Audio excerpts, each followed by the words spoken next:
네, 여러분 안녕하십니까? 비전교육학입니다. 유튜브 멤버십과 관련하여 궁금하신 점은 유튜브 채널 첫 페이지나 혹은 커뮤니티 탭 쪽에 있는 오픈 카카오톡 주소를 통하여 문의를 해주시면 제가 친절히 답변 드리도록 하겠습니다. 네, 2015 개정 총론 해설을 통한 교육학 예상문제 유추하기 파트 3 세 번째 시간입니다.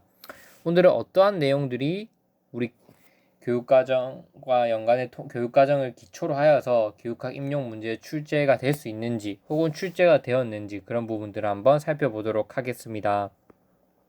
오늘은 이제 지금 교수학습 부분을 하고 있는데요. 지금 7번부터 지난 시간 이어서 한번 가보도록 하겠습니다. 7번 문항에서 강조하고 있는 건 뭐냐면 학생에게 학습 내용을 실제적인 맥락 속에서 적용하고 활용할 수 있는 기회를 충분히 제공해라 이렇게 얘기하고 있습니다. 읽어보시면 핵심 개념 및 일반화된 원리를 학습할 때 핵심 개념과 원리를 학습할 때 암기하는 수준에서 벗어나라. 암기하는 수준에서 벗어나서 다양한 방법을 활용하여서 탐구하는 활동 속에서 개념과 원리를 습득할 수 있도록 한다. 실생활 문제를 해결하는 활동을 통해 학생은 새로운 지식과 기능을 획득할 수 있다 이렇게 얘기했습니다. 따라서 일반적인 기능과 원리를 단순히 암기하도록 하지 말고 실생활의 문제를 해결하는 활동 속에서 이러한 원리가 자연스럽게 습득될 수 있도록 해라. 이 부분이 지금 강조하고 있는 게 지금 이 탭을 읽어보면 계속적으로 강조하고 있는 단어가 보일 겁니다. 이러한 실생활 기반한 활동, 여기 밑에부터 읽어보시면 활동은 학생의 개념이 원리에 대한 깊은 이해, 그러니까 교과 수준에서 머무르지 않고 실제 삶에서 겪을 수 있는 문제에 적용될 수 있도록 기회를 제공함으로써 학생이 맞닥뜨린 문제를 해결하는 능력을 갖추도록 한다. 이렇게 계속 얘기하고 있죠. 그래서 이 7번의 탭이 지금 말하고자 하는 거는 7번의 탭이 말하고자 하는 것은 바로 PBL, 문제 해결 중심 학습, 문제 중심 학습을 의미하는 것이죠. 근데 이미 문제 중심 학습이 이제 시험에 출제가 되었습니다. 그러니까 이러한 교육과정의 근거에 의해서 우리가 출제가 되었다고 볼 수 있는 거죠. 보면 PBL이 아마 제가 알기로는 2019학년도쯤에 출제가 되지 않았었나 저는 그렇게 기억을 해봅니다. 아니면 2018학년도쯤에 아마 출제가 되었을 것입니다. 그래서 어쨌든 이렇게 교육과정을 유추하면 충분히 우리가 어떤 부분이 나올 수 있는지를 우리가 한번 알아볼 수 있기 때문에 꼭 보시는 게 필요하다고 생각합니다. 그래서 이미 PBL과 근데 여기서 나올 게 전혀 없나? 근데 이미 PBL과 상황학습이 정착학습은 시험에 나왔습니다. 그러면 어떤 부분이 나올 수 있냐면 그나마 나올 수 있는 게 지금 이 문제 해결 상황에 따라서 학습을 이끌어 나가는 건 프로젝트 학습법이 있거든요. 왜냐하면 프로젝트 학습법도 학습자가 자기 주위에 있는 실생활의 문제점에서 문제를 해결하기 위해서 탐구하고 싶은 주제를 스스로 선정해서 끝까지 결과물을 만들어내도록 유도하는 게 프로젝트 학습법이거든요. 근데 이 부분에서 이미 지금 PBL과 상황학습이 나왔어요. 유사한 부분이. 그러면 남은 게 프로젝트 학습인데 프로젝트 학습도 간접적으로 출제가 되긴 했었습니다. 간접적으로 답변 유도하러 출제가 되긴 했지만 직접적으로 출제된 적은 없기 때문에 나올 수 있는 확률이 매우 높습니다. 구안법 혹은 프로젝트 학습법 이 부분을 유의 깊게 공부하셨으면 좋겠습니다. 네, 8번 문항을 보시면 학생이 스스로 자신의 학습 과정과 학습 전략을 점검하고 개선하며 자기 주도적으로 학습할 수 있도록 지도한다 이렇게 되어 있습니다. 지금 제목에서 나와 있듯이 메타인지 전략 및 자기주도적 학습이라 되어 있잖아요. 그러니까 자기주도적 학습이 중요한 거예요. 메타인지랑. 그러니까 몇 년도에 나왔습니까? 19년도에 자기주도적 학습이 출제가 되었죠. 상황학습은 2020년도에 정착학습으로 출제가 되었고 PBL도 18년도인가 17년도인가 정확히 기억이 안 나지만 PBL도 출제가 되었었습니다. 그러니까 제가 이런 강의들은 미리 먼저 그때 해드렸다면 여러분들 진짜 그 중요한 걸 하나둘씩 다 캐치해낼 수 있을 텐데 이제 이 남은 부분이라도 우리가 주의 있게 보고 어떤 부분이 출제가 될 수 있는지 한번 봅시다. 그래서 자기 주도적 학습 나왔으니까 메타인지 전략이 나올 확률이 정말 높다는 거죠. 여기 보시면 학습은 학생 안에서 일어나며 학생이 스스로 지식을 구성해서 의미를 만들어 나가는 과정이다. 이 부분은 지식의 구성을 중요시하는 구성주의 사고관이 바탕에 되고 있는 거죠.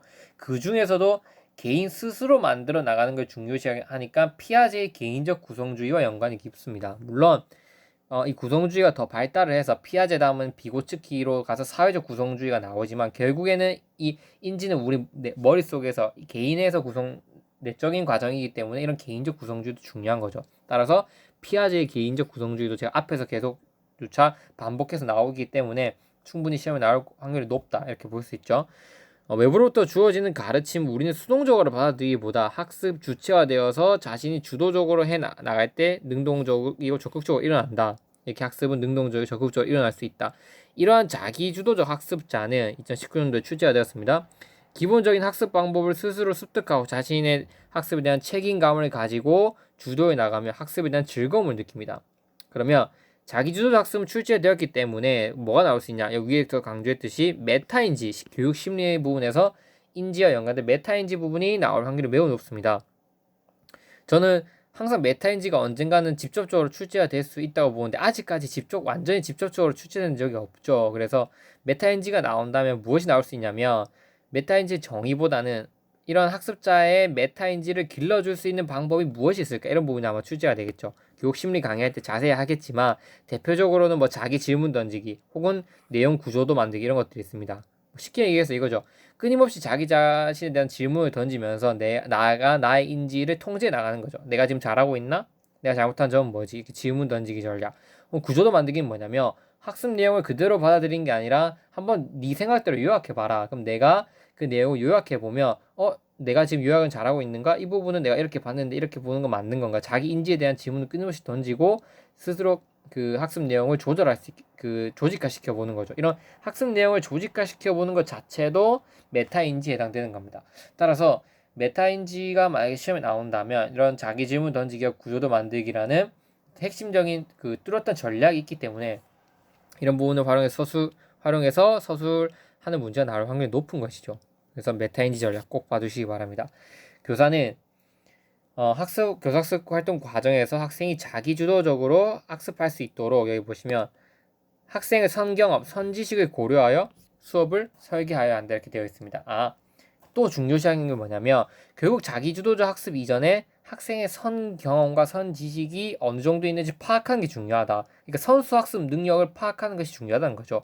선수학습 능력을 파악하는 게 중요하다는 거는 교육과정에서 명시되어 있고 이 부분이 아니고서라도 꾸준히 나오고 있는데 출제된 적이 없죠. 그래서 선수학습 능력을 강조하는 학자는 라이겔루스의 그 정규학습 이론에도 있고 가네의 수업 사태도 있고 그 다음에 이 선수학습 능력 자체를 파악하는 게 진단평가이기 때문에 이런 진단평가 이런 부분들이 아마 시험에 나올 수 연계돼서 출제될 수 있지 않을까 한번 생각해 봅니다.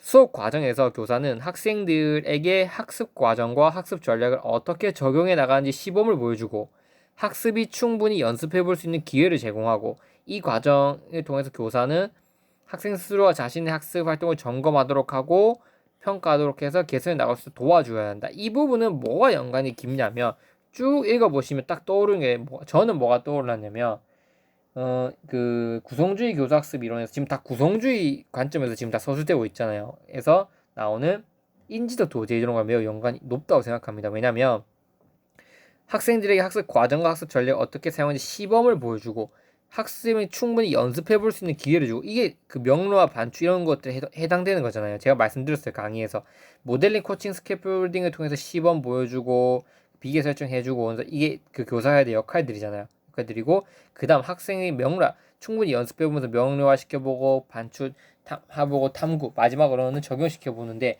이 부분들이 인지적 도제 이론과 저는 연관이 깊다고 생각하고 그렇기 때문에 다음 부분에서는 인지적 도제 이론이 나올 때도 됐고 그 다음에 나올 만한 가치도 있고 또 교육 과정에서 중요시 여기에 다루는 삼박자가 맞아 떨어지고 있으니까 충분히 출제될 수 있지 않나 이렇게 생각합니다. 하지만 제일 걸리는 요소는 너무 쉽기 때문에 인지적 도제 이론을 모르는 사람은 없기 때문에 만약에 교육학 시험 문제가 그 교수학습 이론에서 어렵게 내야 된다 이번에 그러니까 각 파트별로 이번에는 교육 심리에서 어렵게 내라 이렇게 그 선생님들끼리 모여서 아마 얘기를 한다고 저는 들었습니다. 그러니까 다 전체적으로 어렵게 내는 게 아니라 교육 심리 뭐 사회 평가 이렇게 나온다면 평가 너네가 이번에 어렵게 이쪽에서 어렵게 내라 우리는 좀 유명 좀 많이 다뤄본 부분들을 좀 내겠다. 근데 모든 부분 다 어렵게 낼 수는 없잖아요. 그래서 이렇게 정하고 판단을 하면 난이도를 조절할 수 있겠죠. 근데 만약에 교수학습 이론에서 좀 어렵게 내라 하는데 인지적 교재로는 어렵게 내기는 좀